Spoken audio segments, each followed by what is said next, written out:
γιορτάζει η Παναγία μας. Σήμερα η Εκκλησία μας, γιορτάζοντας την Παναγία, εκτελεί ουσιαστικά την θεομητορική της εορτή. Τις γιορτές τις χωρίζουμε σε τρεις κατηγορίες. Τις δεσποτικές εορτές όπου γιορτάζει ο Κύριος μας, τις θεομητορικές όπου γιορτάζει η Παναγία και τις γιορτές των Αγίων όπου γιορτάζουν οι Αγίοι μας. Οι θεομητορικές γιορτές, αδελφοί μου, και ειδικά η γιορτή των εισοδείων, του γενεθλίου της Παναγίας και της κινήσεως, δεν πληροφορούμαστε για να τιμήσουμε τη γιορτή αυτή από την Αγία Γραφή, αλλά από την Ιερά Παράδοση της Εκκλησίας. Ως γνωστόν, αδελφοί μου, η Εκκλησία μας όταν ιδρύθηκε είχε την παράδοσή της. Αυτό που παρέλαβε από τον Χριστό, αυτό που παρέλαβε από τους Αποστόλους, και αυτή η παράδοση χωρίστηκε σε δύο κατηγορίες. Στη γραπτή και στην άγραφη. Γραπτή είναι η Καινή Διαθήκη και η Παλαιά ταυτόχρονα, και η άγραφη είναι ό,τι έχει από τότε, ό,τι πιστεύει η Εκκλησία μας, γιατί δεν γράφτηκαν όλα. Αν θέλαμε να γράψουμε τα πάντα, ό,τι παραλάβαμε από τον Κύριο, τόμοι ολόκληροι δεν θα χωρούσαν, λέει ο Ευαγγελιστής Ιωάννης. Άρα λοιπόν σήμερα, μπαίνοντας βαθιά στην παράδοση της Εκκλησίας μας, βγάζουμε πληροφορίες, αλλά ταυτόχρονα βιώνουμε και την Παναγία μας σήμερα με τη γιορτή της, που είναι η είσοδος της Παναγίας των Αγίων. Για να το κάνουμε αυτό, αδελφοί μου, θα πρέπει να βάλουμε σε ένταση όχι το μυαλό και τη λογική, αλλά τη πίστη. Η σημερινή γιορτή δεν θυσιάζεται εάν δεν έχουμε πίστη και αν δεν έχουμε και βίωμα της Παναγίας. Δεν θυσιάζει με τη λογική. Επομένως, θα ήθελα σε αυτή τη γιορτή η ψυχή σας, η ψυχή μας να είναι ανοιχτή, ούτως ώστε να αφουγκράζεται αυτό που μας λέει η Εκκλησία, και ταυτόχρονα αυτό που μας λέει η Εκκλησία μας να το βάζουμε ως θεμέλιο της λατρείας μας, της πίστης μας και της ουσιαστικά τίμησης της Παναγίας μας. Θα ήθελα όμως, ξεκινώντας, για να πούμε τι σήμερα γιορτάζουμε, γιατί υπάρχει μεγάλη παρεξήγηση, εισόδια, η Παναγία μπήκε στο ναό. Και τι έγινε δηλαδή? Αν το δούμε, η Παναγία μπήκε στο ναό, δεν είναι τίποτα, δεν μας στερέει η Εκκλησία μας για αυτό το πράγμα. Για να το κάνουμε όμως αυτό, αδελφοί μου, θα ήθελα μαζί να σας πάρω αυτή τη στιγμή και να πάμε στα Ιεροσόλυμα. Σας παρακαλώ όλους, γιατί θα ζητήσω σε λίγο να πούμε και ένα τροπάριο μαζί στο Θείο Κήρυγμα. Ένα τροπάριο μαζί, να απευθυνθούμε εκεί στα Ιεροσόλυμα. Πηγαίνοντας λοιπόν στα Ιεροσόλυμα, επισκεπτόμαστε το σπίτι της Αγίας Άννας και του Αγίου Ιωακήμ, το Θεοπατώρο του πατέρα και της μητέρας της Παναγίας μας. Και για να τους πούμε ότι ήρθαμε να σας τιμήσουμε σήμερα και εσάς, και να μας πούν και την ιστορία τους. Να μας πούν δηλαδή ότι για να γεννηθεί η Παναγία προϋπήρχε κάτι. Προϋπήρχε η Θεία Οικονομία, διάλεξε τους Αγίους αυτούς άντρες, ανθρώπους, την Αγία Άννα και τον Άγιο Ιωακήμ, ότι αυτοί θα φέρουν την Παναγία μας, η οποία θα φέρει τον Χριστό. Άρα λοιπόν βλέπουμε εκεί σε αυτή την οικία των Ιεροσολύμων ένα άτεκνο ζευγάρι, το οποίο είναι σε μεγάλη ηλικία, Ιωακήμ και η Άννα. Και αυτό το ζευγάρι, αδελφοί μου, ήθελε να αποκτήσει παιδί. Τότε όποιος δεν αποκτούσε παιδί και ήταν άκυρος, θεωρούνταν ότι δεν ήταν προνομιούχος ως προς το Θεό. Δεν έχει καμία σχέση με την περιφορά του Θεού μας, του Χριστού μας, της Εκκλησίας μας, απέναντι σε αυτούς που δεν έχουν απογόνους. Και γιατί, αδελφοί μου? Γιατί έπρεπε να έχουν απογόνους, να κάνουν παιδιά, γιατί από αυτά τα παιδιά θα προήρχεται ο Μεσσίας. Επομένως, εάν ένας ζεύγος δεν είχε παιδιά, σαν να το έλεγε ο Κύριος, ο Θεός, ότι εσείς δεν είστε εντάξει, σας παραμερίζω, γιατί από εσάς δεν πρόκειται να προέρχεται ο Μεσσίας. Άρα λοιπόν προσευχόντουσαν να αποκτήσουν παιδί. Και πήγαιναν λέει στην εκκλησία, εκεί στο ναό του Σολομώντα, να εκκλησιαστούν, ο Ιωακήμ με την Άννα έκαναν τις θυσίες τους, και έκαναν τις θυσίες τους όχι μόνο για τον εαυτό τους, αλλά και για το λαό. Δηλαδή ήταν αυτοί που ουσιαστικά θυσίαζαν τα πάντα, ό,τι επιβαρόταν από τον ναό, όχι μόνο για τις δικές τους ψυχές, αλλά και τις ψυχές όλων των ανθρώπων, οι οποίοι, αδελφοί μου, ουσιαστικά τους έκαναν τότε το μεγαλύτερο bullying με την σημερινή ορολογία της λέξης, την αδόκιμη. Το bullying που έφαγε ο Άγιος Ιωακήμ με την Αγία Άννα δεν περιγράφεται. Ώστε λέει έρχεται μια στιγμή όπου πηγαίνοντας εκεί να προσφέρει τα δώρα του, τις θυσίες του εκεί στους ιερείς, κάποιος ιερέας Ρουβίν, τι λέει, εσείς θα φύγετε, δεν είστε ικανοί. Τους έδιωξε από το ναό, αδελφοί μου, ότι δεν είστε ικανοί γιατί είστε άτεκνοι. Άρα λοιπόν έχουμε αυτό το ζευγάρι, φεύγει, πηγαίνει στο σπίτι του, κλαίει, προσεύχεται και τότε ο Αρχάγγελος Γαβριήλ μου προμηνύει ότι εσείς θα γεννήσετε. Θα γεννήσετε την Παναγία. Και έτσι λοιπόν βρίσκονται μετά από μεγάλη προσευχή 40 ημερών σε ξεχωριστά μέρη, συνευρίσκονται ως άνθρωποι και γεννιέται η Παναγία μας. Γεννιέται, αδελφοί μου, ο άνθρωπος ο οποίος σταμάτησε και την Αγία Τριάδα να εκτελεί το σχέδιο της Θείας Οικονομίας. Η Παναγία μας με τη γέννησή της διαλέχθηκε από την Αγία Τριάδα μέσω όλων των αιώνων, όλων των ανθρώπων, όλων των εποχών, σαν το μονάκριβο λουλούδι το οποίο θα έφερνε το δεύτερο πρόσωπο της Αγίας Τριάδος στην Εκκλησία και στη γη μας, αδελφοί μου. Και έτσι λοιπόν απέκτησαν την Παναγία. Μόλις την απέκτησαν λοιπόν την Παναγία, έκαναν τάμα. Έκαναν τάμα στο Θεό ότι ό,τι και να γεννηθεί, εδώ θα προσέξουμε λίγο, ό,τι και να γεννηθεί θα το αφιερώσουμε. Τι συνέβαινε τότε? Υπήρχε νόμος στο Μοσαϊκό Σύνοδο των Νόμων ότι παν άρσεν διανοίγων μήτραν, Άγιο το Κυρίο πληθήσετε. Δηλαδή το αρσενικό, το πρώτο παιδί, το πρωτότοκο αφιερώνεται στο ναό. Αφιερώνεται στο ναό σημαίνει είναι στο ναό και τρέφεται από το ναό, όπως ήταν και η Παναγία μας. Τρέφεται στο ναό. Αυτό όμως από ένα σημείο και μετά δεν συνέφερε στους Ισραηλίτες. Δεν συνέφερε στους Εβραίους γιατί τα παιδιά τους ουσιαστικά πήγαιναν και τα αφιέρωναν. Γι' αυτό έβαλαν παραθυράκια στον νόμο και είπαν ότι όποιος θέλει το αφιερώνει, όποιος δεν θέλει πάει στο ταμείο εκεί της Εκκλησίας, πληρώνει κάποιο αντίτιμο, κάποιο χρηματικό ποσό, κάποιο μηδαμινό ή ανάλογα με την δύναμη την οικονομική που είχε, κάποιο μεγαλύτερο ποσό και έτσι φεύγει από την υποχρέωση. Ο Ιωακήμ και η Άννα δεν ήξεραν αυτά τα τερτύπια. Τι είπαν? Εμείς θα αφιερώσουμε το παιδί μας ό,τι και να είναι στο ναό. Έκαναν τάμα δηλαδή. Και μόλις γεννήθηκε η Παναγία που ήταν θηλυκό, κοριτσάκι, είπαν ότι το τάμα μας ισχύει. Εδώ θα ανοίξω μια παρένθεση, αδελφοί μου. Όταν, επειδή και σήμερα το ακούμε αυτό και γίνεται, είναι σωστό να τάζουμε? Είναι σωστό να τάζουμε ανθρώπους? Δεν είναι σωστό, αδελφοί μου. Δεν είναι σωστό. Γιατί δεν είναι σωστό? Γεννιέται το παιδί μου και εγώ το τάζω στην Παναγία. Όχι, δεν είναι σωστό. Γιατί τάζουμε μόνο τον εαυτό μας. Ό,τι έχει σχέση με τον εαυτό μας. Ό,τι έχει σχέση με τη θέλησή μας. Για κανέναν άνθρωπο δεν είμαστε πληρεξούσιοι να τον οδηγήσουμε εκεί που θέλουμε εμείς. Αυτή είναι η άποψη της Εκκλησίας. Εάν όμως αυτός ο άνθρωπος μας δίνει τη συγκατάθεσή του, τότε μπορούμε να υλοποιήσουμε το τάμα του. Αυτό έγινε με την Παναγία. Έδωσε τη συγκατάθεσή της, αδελφοί μου. Ήταν 3 ετών και όπως θα πούμε στη συνέχεια, το μυαλό της ήταν μιας όρεμης γυναίκας. Τριετίζουσα ραϊδάμαλης, τριετίζουσα σαρκή. Δηλαδή, η καταστάκα ήταν ένα κοριτσάκι 3 ετών, αλλά είχε τη γνώμη ενός οριμοτάτου ανθρώπου. Και έδωσε τη συγκατάθεσή της στους γονείς της, ώστε όταν θα έρθει η ηλικία της, θα απογαλακτιστεί και τότε θα αφιερωθεί και αυτή με τη θέλησή της, αδελφοί μου. Άρα δεν ήταν με το ζόρι των προπατώρων να την αφιερώσουμε. Ζήτησαν και τη γνώμη της. Θα πείτε τέτοια ηλικία? Ναι, γι' αυτό σας είπα. Με πίστη προσεγγίζουμε αυτό το φαινόμενο και το γεγονός. 3 ετών η Παναγία ήταν αυτή που καθόριζε, αδελφοί μου. Έτσι λοιπόν ήρθε η ηλικία των 3 ετών και έπρεπε, αφού απογαλακτήθηκε η Παναγία μας, να την αφιερώσουν στον Ιερό Ναό, στον Ναό του Σολομώντα. Και άρχισε η διαδικασία. Η διαδικασία εξόδου από το σπίτι και εισόδου στον Ιερό Ναό. Και θα πει κάποιος, τι άλλο, ή μήπως υπήρχε και κάποιο άλλο, όχι πρόβλημα, κάποια άλλη αιτία, ώστε αυτό το παιδί να αφιερωθεί στο ναό?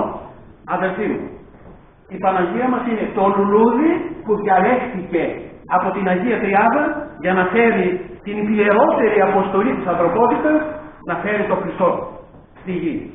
Άρα έπρεπε αυτό το λουλούδι από την ηλικία των 3 ετών έως την ηλικία των 15, όπου θα μπορούσε να γεννήσει, θα έπρεπε να φυλαχθεί.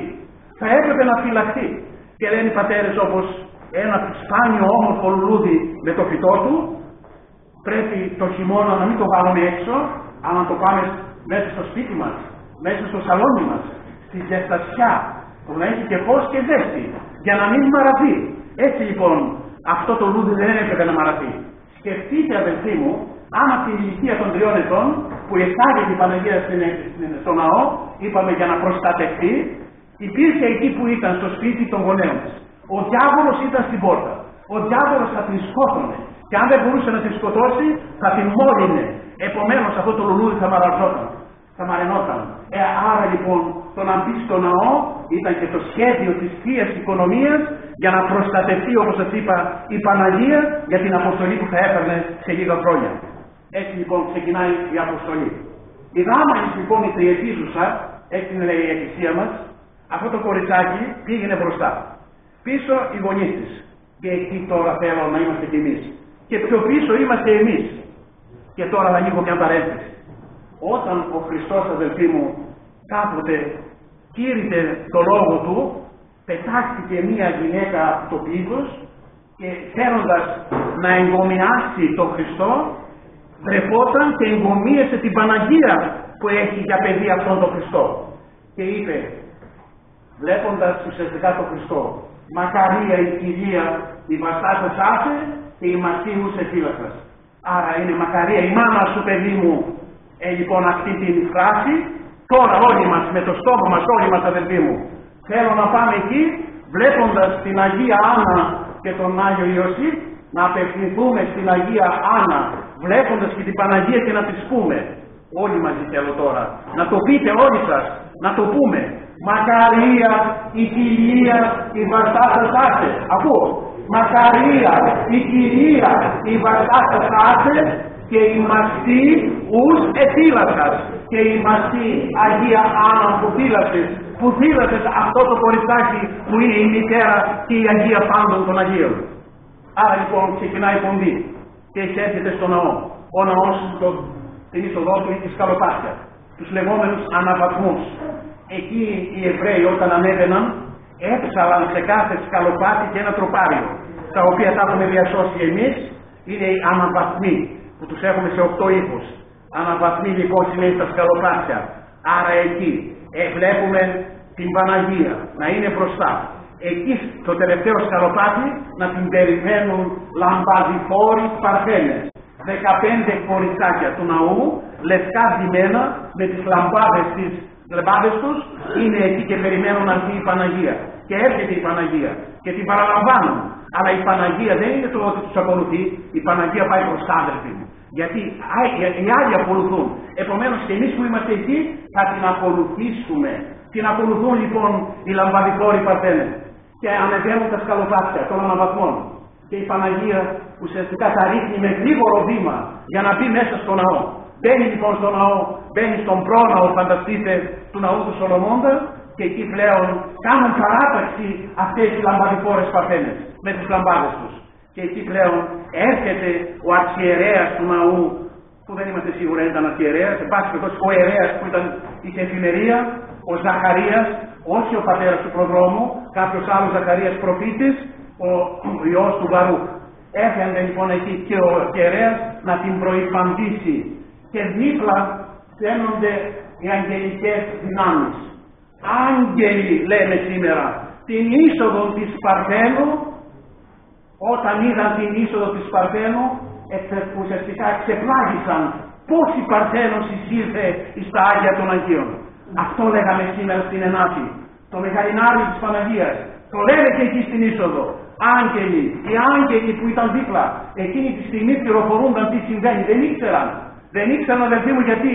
Εάν το μάθαιναν οι άγγελοι, μπορούσε να ξεφύγει από κάποιους ανθρώπους, να το μάθουν και οι δαίμονες και να ερχόταν και να έπνιγαν την Παναγία προτού πει στο ναό. Άρα λοιπόν βλέπουμε να ανεβαίνει και να είναι πάνω στο ναό, στον πρόναο, η Παναγία. Οι λαμπαδιφόροι παρθένες με τις λαμπάδες τους να θέλουν να τη συνοδεύσουν. Έρχεται ο αρχιερέας εκεί στην είσοδο, σταματάει την Παναγία και της λέει, αδελφοί μου, και έμεινε έναν ψαλμό από τον Δαβίδ, τον μνημογράφο της Εκκλησίας μας.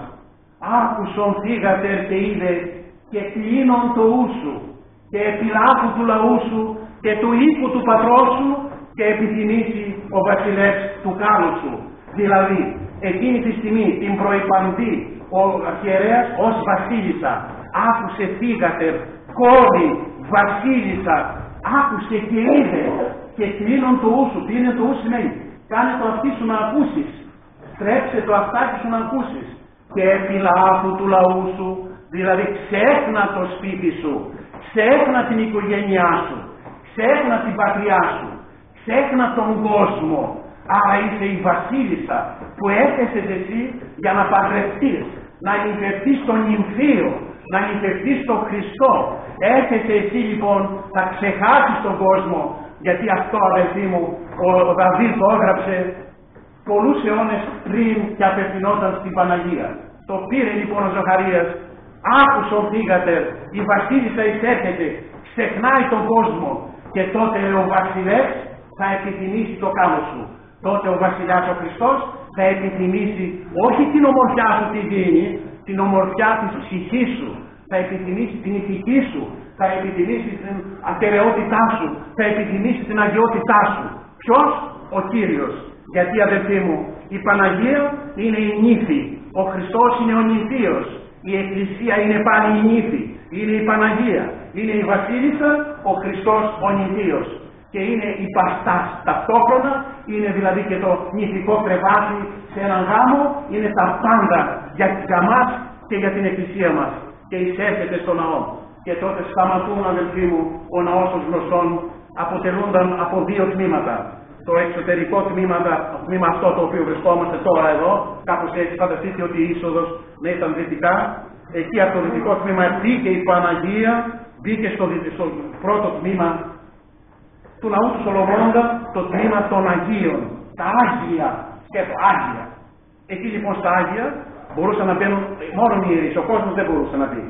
Και εκεί στα Άγια υπήρχε η πρόθεση των άτομων, υπήρχε δηλαδή ένα τραπέζι τεράστιο όπου πήγαιναν τους άρκους, όπου εκεί έκαναν, σφαγίαζαν κάποια πτηνά, τριγόλια κλπ.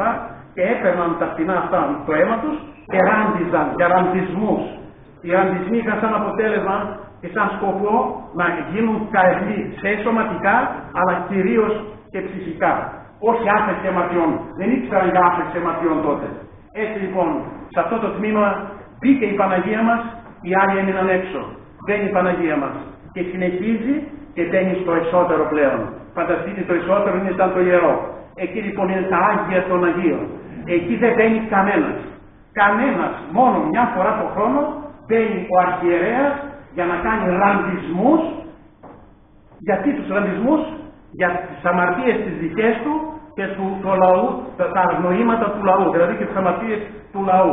Μια φορά ο αρχιερέας μπαίνει, ραντίζει, εκεί βρίσκονται και οι πλάκες της Διαθήκης, εκεί βρίσκεται η κυβωτός της Διαθήκης, το ιερόφερο τμήμα του ναού, εκεί όπου κατοικεί στην κυριολεξία ο Κύριος μας, αδελφοί μου.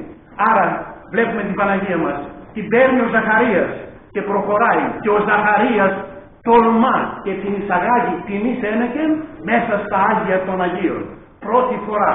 Ούτε άνθρωπος, μόνο ο Χριστός που έμπαινε μέσα και μπαίνει μέσα στα Άγια των Αγίων ως Μέγας Αρχιερέας, μπαίνει η Παναγία μας. Αμέσως βγαίνει έξω ο Αρχιερέας και η Παναγία μας μένει εκεί. Και εκεί πλέον έρχεται ένας συνοδός. Έρχεται ο Αρχάγγελος Γαβριήλ και εκεί τι κάνει ο Αρχάγγελος? Την τρέφει. Την τρέφει και πνευματικά και υλικά. Και εκεί η Παναγία μας μένει, αδελφοί μου, εν σιωπή. Προσέξτε, η σιωπή είναι ο τρόπος με τον οποίο μιλάει κάποιος. Όταν έχει να πει πολλά, δεν λέει τίποτα. Άρα η σιωπή της Παναγίας από 3 ετών έως 15 ετών ήταν το παράδειγμα της οικουμένης. Πώς να αντιμετωπίζουμε το Θεό και πώς να προσευχόμαστε εν σιωπή. Και μένει εκεί, αδελφοί μου, τρέφεται αγγελικά. Είναι πράγματα άγρυπτα αυτά. Γι' αυτό σας είπα, με το μυαλό δεν μπορούμε να τα προσεγγίσουμε. Ώσπου έρχεται η στιγμή όπου είναι έτοιμη πλέον να βγει στον κόσμο, να βγει στο σπίτι της, γιατί σε λίγο θα γινόταν ο ευαγγελισμός της. Άρα προστατεύτηκε, αδελφοί μου. Προστατεύτηκε να μην την πλησιάσει το κακό, να μην την πλησιάσει η αμαρτία. Προστατεύτηκε γιατί από την ηλικία των 3 ετών μέχρι των 15 ετών, αυτά τα χρόνια θα γινόταν ουσιαστικά η μεγάλη επίθεση του διαβόλου εναντίον της και όλης της κοινωνίας. Και θα χανόταν η Παναγία. Η Αγία Τριάδα όμως έλαβε τα μέτρα της. Έτσι λοιπόν έμεινε εκεί. Και μετά βγήκε έξω με σκοπό ήταν να φτιάξει ένα καταπέτασμα του ναού, ένα καταπέτασμα, ένα ύφασμα ουσιαστικά να πλέξει, γιατί ήταν και ειδική λάμπρα και έπλεγε, και με αυτό την πήγε στο σπίτι της με σκοπό να κάνει κάτι για τον ναό και να μείνει εκεί, και τότε την επισκέφθηκε ο άγγελος Κυρίου και έγινε ο Ευαγγελισμός, και από εκεί και κάτω είναι η συνέχεια αυτή. Και μετά πλέον αφέθηκε ελεύθερη στους πειρασμούς της ζωής, και ο διάβολος, αφού την επιτέθηκε και στον Χριστό μας, ξέρουμε τα πάντα όσα έγιναν, αδελφοί μου. Έτσι λοιπόν, μπήκε στα Άγια των Αγίων. Εκεί που μπήκε δεν είναι μόνο ο Χριστός. Άρα εκεί φανταστείτε τώρα, λέει ο Άγιος Ιππώνας ο Καβάτης, ένας θρυλικός θεολόγος της Εκκλησίας μας της Θεσσαλονίκης, λέει το εξής. Πάει λέει, εκεί μέσα στα Άγια των Αγίων και βλέπω την Παναγία. Τι είναι η Παναγία? Τα Άγια των Αγίων. Πού μπήκε? Στα Άγια των Αγίων. Δηλαδή, Παναγία και Άγια Αγίων ταυτίζονται. Γιατί? Τα Άγια των Αγίων τι είναι? Εκεί που μπήκε ο Θεός. Εκεί που μένει ο Θεός. Η Παναγία τι είναι? Εκεί που μπήκε και σκήνωσε ο Θεός. Άρα είναι τα Άγια των Αγίων η Παναγία, και ταυτίζεται συμβολικά και πραγματικά με τι? Ταυτίζεται, αδελφοί μου, με τα Άγια των Αγίων των Εβραίων, και αργότερα ταυτίζεται με την Εκκλησία μας, ταυτίζεται ουσιαστικά με αυτό που έκανε, ότι έφερε τον κόσμο μέσα της, ότι ο άπειρος Θεός μέσα στην Παναγία μπήκε, και η Παναγία μας πλέον τον έφερε στον κόσμο, μας τον παρουσίασε, και έχουμε λυτρωθεί από αυτή την προσφορά. Άρα λοιπόν αυτό το πράγμα γιορτάζουμε σήμερα, γιατί η Παναγία μας προστατεύτηκε, τα ισόβια της, μπήκε μέσα στον ναό και μας έδειξε ποια είναι η αποστολή της από εκεί, από 3 ετών. Μας έδειξε τι θα έκανε σε λίγο. Όποιος μπορούσε να τον τηρηθεί θα τον αντιλαμβανόταν από τότε. Όπως η Μακαρία Άννα με τον Μακάριο Ιωακήμ, αδελφοί μου. Και έχουμε τώρα σε μια ερώτηση που μας κάνουν πολλοί, κυρίως διανοούμενοι ή κυρίως θεολόγοι οι οποίοι θεολογίζουν, και να μας πούν τελικά εσείς ποιος είναι ο καθαρότατος ναός, ο καλύτερος ναός που έχετε στην εκκλησία σας, στην κοινωνία σας? Ποιος είναι ο μέγιστος ναός, ο καλύτερος ναός? Αρχίζουν και λένε κάποιοι, οι οποίοι δεν ξέρουν από εκκλησία. Λένε η Αγιά Σοφιά. Η Αγιά Σοφιά όμως είναι μακαρισμένη. Και δεν είναι έμψυχη. Λένε η Εκκλησία της Αναστάσεως στο Ιεροσόλυμα. Βεβαίως. Αλλά και εκεί όμως μπαίνουν άνθρωποι μέσα. Είναι βρώμικοι και καθαρίζεται όσο είναι προσιλωμένοι στην Ορθοδοξία. Έχουμε τον ναό, λέει, του Αγίου Πέτρου στη Ρώμη.